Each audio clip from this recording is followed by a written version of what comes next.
Welcome to another Pleasurelit episode. And before we're going to start, I would like to invite you to take a deep breath in through the nose into your belly and exhale with a sigh. And we're going to do one more.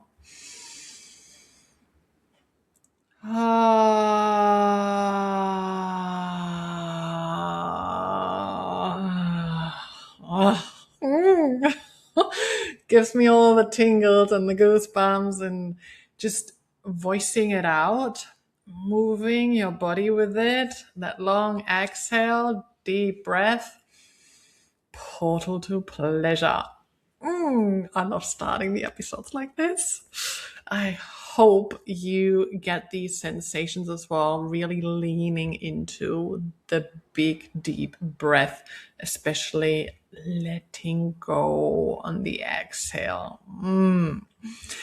My intention for this episode is to bring you closer to the love languages, and especially in regards to pleasure or pleasure-lit, because love languages can be a portal to awaken, deepen, and widen your pleasure potential.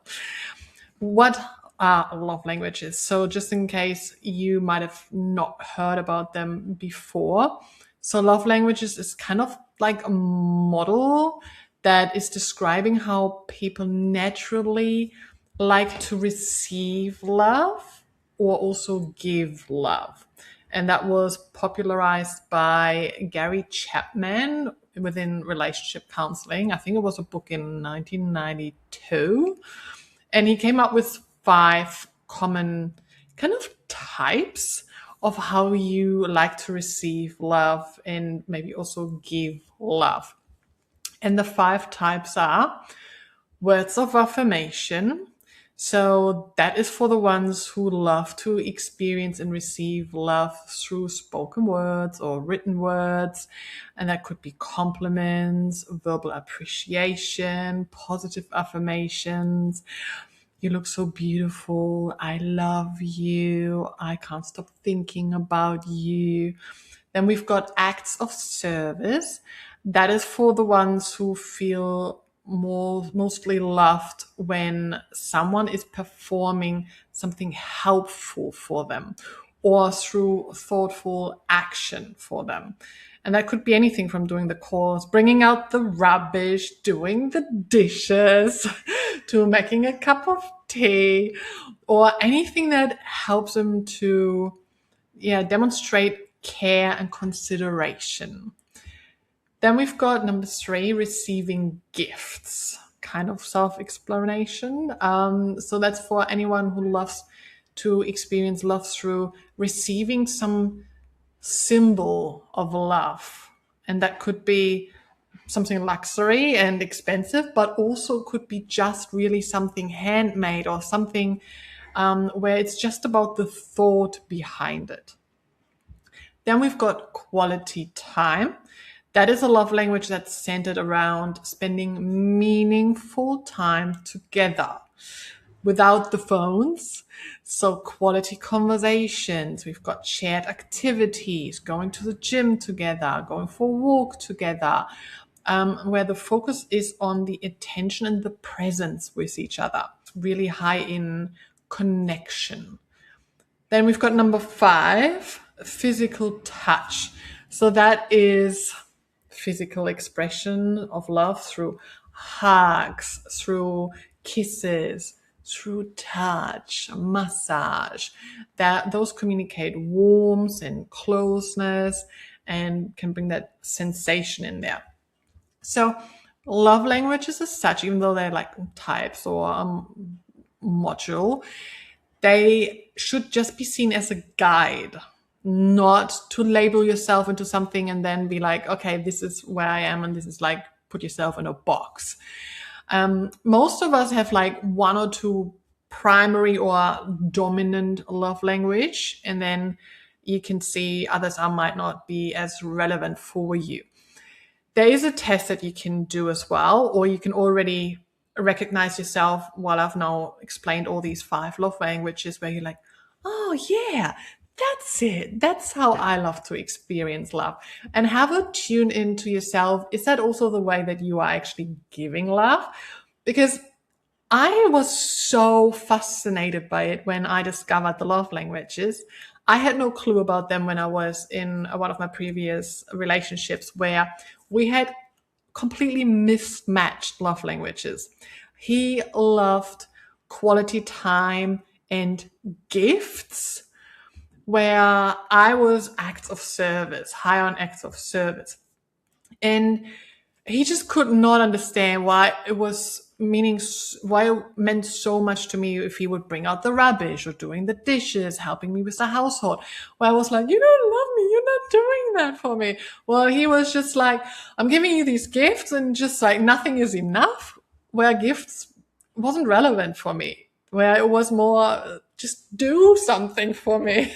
But also I was doing things for him where he was just like, where are my gifts? So I don't feel loved because you're not giving me the gifts, or you're not telling me every day that you love me and that I'm God and like, I'm Mr. Perfect or whatever.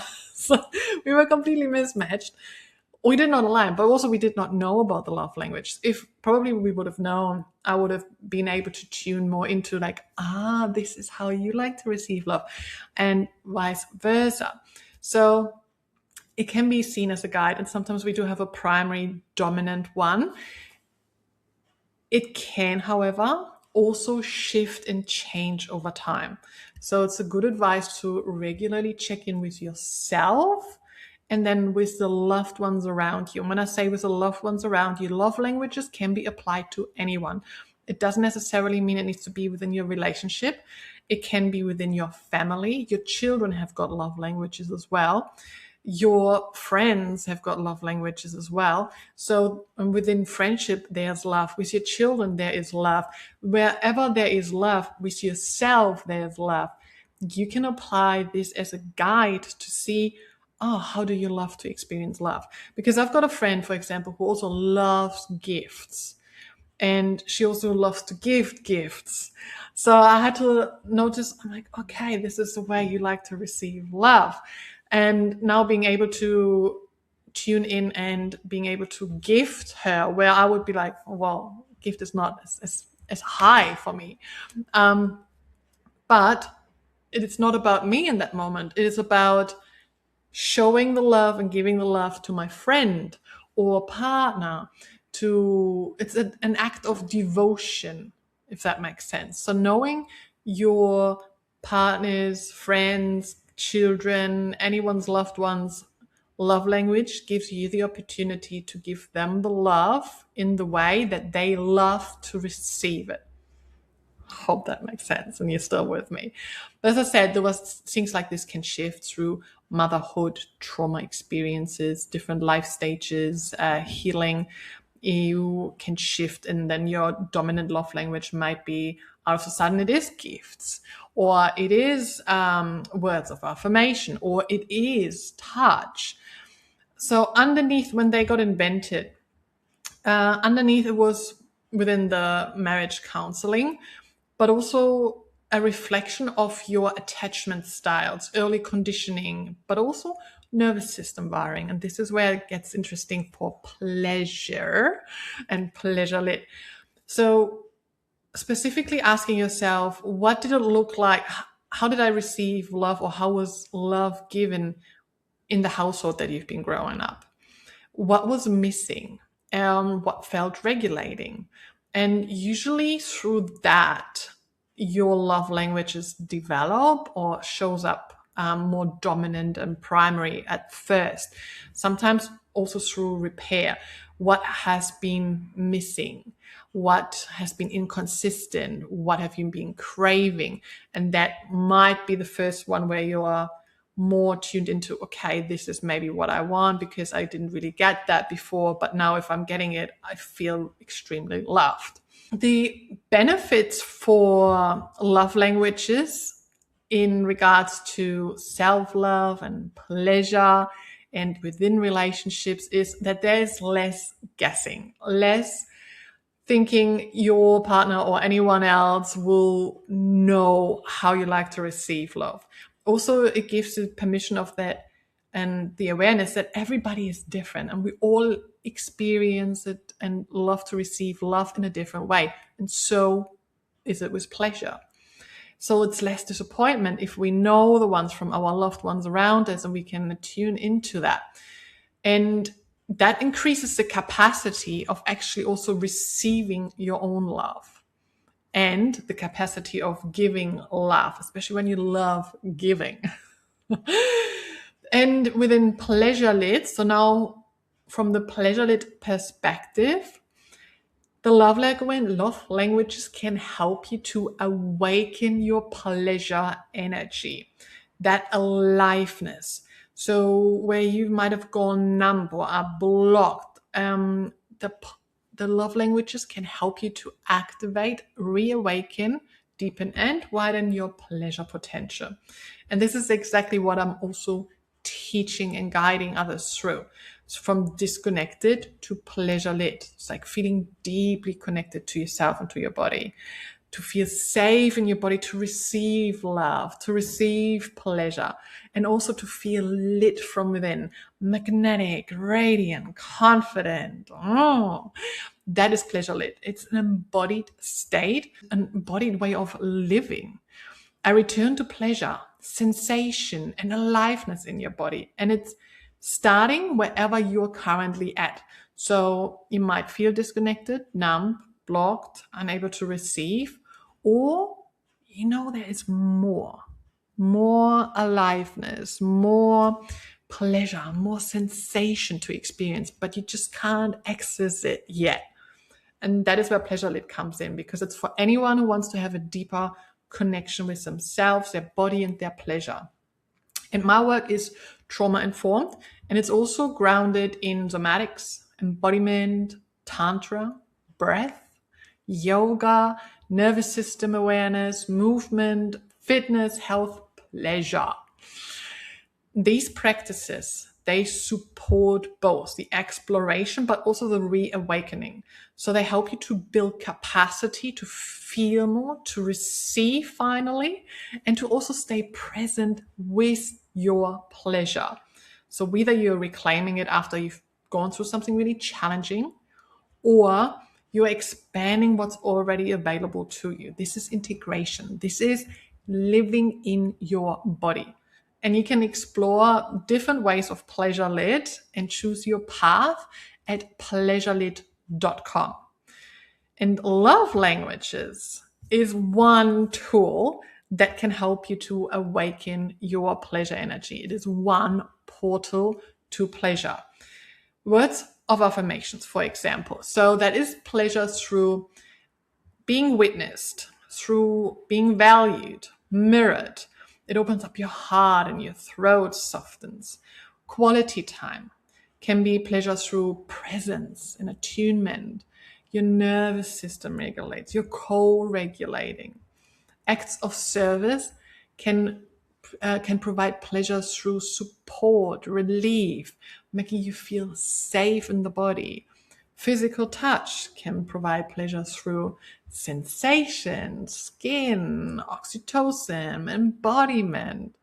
Gifts can provide pleasure through symbolism and being thought of beyond the moment. So each of them, and also the combination of it. So when I said primary one, sometimes we do have like a more dominant primary one, but it doesn't mean we need to ignore all the other ones. They're still present within us, usually just in different percentages, if you want to make it a pie chart.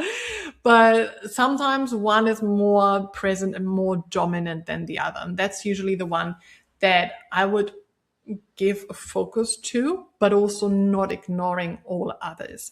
Especially with children, I've realized with my children, they have got both different love languages as well. Even though they have got a dominant one already, I'm still providing all the others so they can really tune into and feel loved in different ways, if that makes sense. And when we give love in a way that someone else likes to receive it, they feel seen, they feel met, they feel loved. And that can activate and awaken their pleasure lit energy as well. And so can it for yourself when you do it for self-love and self-pleasure. Now, first I want to go into relationships, because that's probably the first thing that people think about love languages is going to be within my relationship. So that is a great one to explore with each other, to regularly check in with each other, see what's your dominant love language, what's mine, and letting each other know of that so they can do something for you in a way that you actually also like to receive it. So there's less of that disappointment and more of that, I feel seen, I feel heard, I feel loved. And also, as I said, it's an act of devotion if you know your partner's one, even though it might not be your favorite love language, to actually then still do something in a way that they appreciate it, that they love to feel loved. And above that, as I've already mentioned, it activates your pleasure energy. So when they feel loved, when someone does something for me that makes my life easier, let's just say it is bringing out the rubbish, or it is cooking me a meal, or doing the dishes. Now imagine I am sitting there doing something else and my partner gets up. Darling, you can just sit here. I'm going to do the dishes, and I'm going to see him doing the dishes, and I will be like, wow, this is hot. This is the way I love to experience love, but also that awakens something within me. That is where it makes my life easier. I feel loved, but also feel activated. Something, the pleasurelit energy gets awakened. And now imagine he's having a good time, and we have a little flirt going on as well. Before you know it, one thing leads to another. This is how you can use this as a portal to pleasure, not only within your partnership, but also within yourself. And that is a huge part that is very, very important. You can meet your own love languages, and not just you should meet your own love languages. It's very important. How do you love to experience love? How do you like to spend quality time with yourself? How do you like to be touched by yourself through your own touch? For this in particular, I would probably suggest to come up with a form of a menu, going through the love languages that are available, tuning into what's your dominant love language, but then still going through all of them and having a look what is a way to experience love in each of them for yourself. How can you give yourself the self-love that you seek, or the love that you seek? Because that's very important. So, for example, if it is touch, is there a way that you like to be touched either by yourself, or if it's going to get massages or other things that can help you to experience that physical touch? If it's gifts, do you treat yourself to a gift? Do you buy yourself something? If it is words of affirmation, how are you speaking to yourself? Do you speak in a way to yourself that you would also like to experience love? Oh, hello there. Oh, aren't you a hottie? Speaking to yourself the way that you would like your words to be spoken to, or writing yourself little notes. You've got this, girl. You're looking hot today. Go out and smash it. Giving yourself the appreciation, the compliments. Or if it is acts of service, doing something for yourself, but obviously in this regards, you want to make yourself, your own life easier. Can you invest into a cleaner who comes maybe once a week or the fortnight as your treat of, you've got that support. Someone is doing something for you because that is for you. Or you've got a nanny or a babysitter once a week. So you've got that time where you've got just time for yourself. There are ways that you can go through and create a little menu on how you can give yourself the love that you seek, because that is so super important. And that will help you to awaken your pleasure energy, because when you give yourself the love, it activates something inside you. It is that self-trust, the self-love. And as I keep saying, self-love is the foundation of your most happiest, most successful, and most pleasurable life. And relationships then, and all the other loves with others, they can amplify everything. But it all starts with you. And it's super important that you give yourself the love that you seek in a way that you love to receive it. Gonna let that land for a moment in the body. Give yourself the love that you seek in a way that you love to receive it. Oh, this just like went down and landed in my body in a really strong way. Ooh. I hope you have taken something away from this episode about love languages and how they can help you to awaken your own pleasure-lit energy, but also the one with your loved ones. I would love to hear from you. What has resonated from this episode? What is something that you have learned? What's something that is new to you? What's maybe something you want to implement? And maybe also what's your dominant or primary love language and the ones from your loved ones, if you want to share that as well. If you've liked this episode and found it helpful, please give my show a 5-star rating and also share it along so we can spread more pleasure into this world. Sending you lots of love and pleasure. Mwah.